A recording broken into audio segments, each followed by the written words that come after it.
ಕೊಪ್ಪಳ ಜಿಲ್ಲೆಯ ಗಂಗಾವತಿ ತಾಲೂಕಿನಲ್ಲಿ ಅಂಗನವಾಡಿಯ ಮೇಲ್ಛಾವಣಿ ಕುಸಿದು ಮಕ್ಕಳಿಗೆ ಗಾಯವಾಗಿದೆ. ಅಂಗನವಾಡಿಯ ಮೇಲ್ಛಾವಣಿ ಕುಸಿದು ಬಿದ್ದಿರುವಂತಹ ಘಟನೆ ನಡೆದಿದೆ. 4 ಮಕ್ಕಳಿಗೆ ಗಾಯವಾಗಿದೆ. ತಾಲೂಕು ಆಸ್ಪತ್ರೆಗೆ 4 ಮಕ್ಕಳನ್ನು ಕೂಡ ಈಗ ಶಿಫ್ಟ್ ಮಾಡಲಾಗಿದೆ.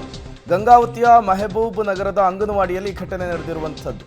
ಅಮನ್, ಮನ್ವಿತ್, ಮರ್ಧನ್, ಸುರಕ್ಷಾಗೆ ಗಾಯವಾಗಿದೆ. ಅಂಗನವಾಡಿಯಲ್ಲಿ 20ಕ್ಕೂ ಹೆಚ್ಚು ಮಕ್ಕಳು ಇದ್ರು ಅನ್ನೋದು ಗೊತ್ತಾಗ್ತಾ ಇದೆ. ತಾಲೂಕು ಆಸ್ಪತ್ರೆಗೆ ನಗರಸಭೆಯ ಅಧ್ಯಕ್ಷರು, ಅಧಿಕಾರಿಗಳು ಭೇಟಿ ಕೊಟ್ಟಿದ್ದಾರೆ, ಮಾಹಿತಿಯನ್ನು ಪಡೆದುಕೊಂಡಿದ್ದಾರೆ. 7 ವರ್ಷದ ಹಿಂದಷ್ಟೇ ನಿರ್ಮಾಣವಾಗಿದ್ದಂತಹ ಕಟ್ಟಡ ಬಿರುಕು ಬಿಡೋದಿರಲಿ, ಮೇಲ್ಛಾವಣಿನೇ ಕುಸಿದು ಬಿದ್ದುಬಿಟ್ಟಿದೆ. 4 ಮಕ್ಕಳಿಗೆ ಗಾಯವಾಗಿದೆ. ಸ್ವಲ್ಪ ಯಾಮಾರಿದ್ರು ದೊಡ್ಡ ಅನಾಹುತವೇ ನಡೆದು ಹೋಗಬೇಕಿತ್ತು. ಮತ್ತಷ್ಟು ಡೀಟೇಲ್ಸ್ ಕೊಡ್ತಾರೆ ಮುಕ್ಕಣ್ಣಕತ್ತಿ, ದೂರವಾಣಿ ಸಂಪರ್ಕದಲ್ಲಿ ಜಾಯ್ನ್ ಆಗಿದ್ದಾರೆ. ಮುಕ್ಕಣ್ಣಕತ್ತಿ, 7 ವರ್ಷದ ಹಿಂದೆ ನಿರ್ಮಾಣ ಮಾಡಿದಂತಹ ಅಂಗನವಾಡಿಯ ಮೇಲ್ಛಾವಣಿ ಕುಸಿಯುತ್ತೆ ಅಂದರೆ ಅದು ಎಷ್ಟರ ಮಟ್ಟಿಗೆ ಇವರು ಕಾಮಗಾರಿ ಮಾಡಿದ್ದಾರೆ, ಈ ಕಟ್ಟಡವನ್ನು ಗುಣಮಟ್ಟದ ಕಟ್ಟಡವನ್ನು ಕಟ್ಟಿದ್ದಾರೆ ಅನ್ನೋದು ಗೊತ್ತಾಗ್ತಾ ಇದೆ. ಈ ಮಕ್ಕಳ ಪರಿಸ್ಥಿತಿ ಹೇಗಿದೆ, ಇದ್ರ ಬಗ್ಗೆ ಅಧಿಕಾರಿಗಳು ಏನು ಹೇಳ್ತಿದ್ದಾರೆ ಅಂತ?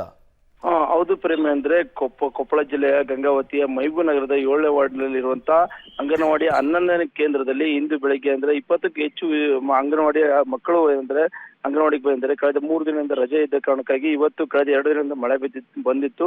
ಈ ಕಾರಣಕ್ಕಾಗಿ ಇವತ್ತು ಬಂದಂತ 20ಕ್ಕೂ ಹೆಚ್ಚು ಮಕ್ಕಳಲ್ಲಿ ಅಂಗನವಾಡಿಯ ಕಾರ್ಯಕರ್ತೆ ಆಗಿರುವಂತಹ ಹಸಿನ ಮಕ್ಕಳನ್ನು ಅಂದ್ರೆ ಆಟ ಆಡಿಸೋ ಸಮಯದಲ್ಲಿ ಮಕ್ಕಳಿಗೆ ಪಾಠದ ಹೇಳುತ್ತಿರುವ ಸಂದರ್ಭದಲ್ಲಿ ಏಕಾಏಕಿ ಅಂದ್ರೆ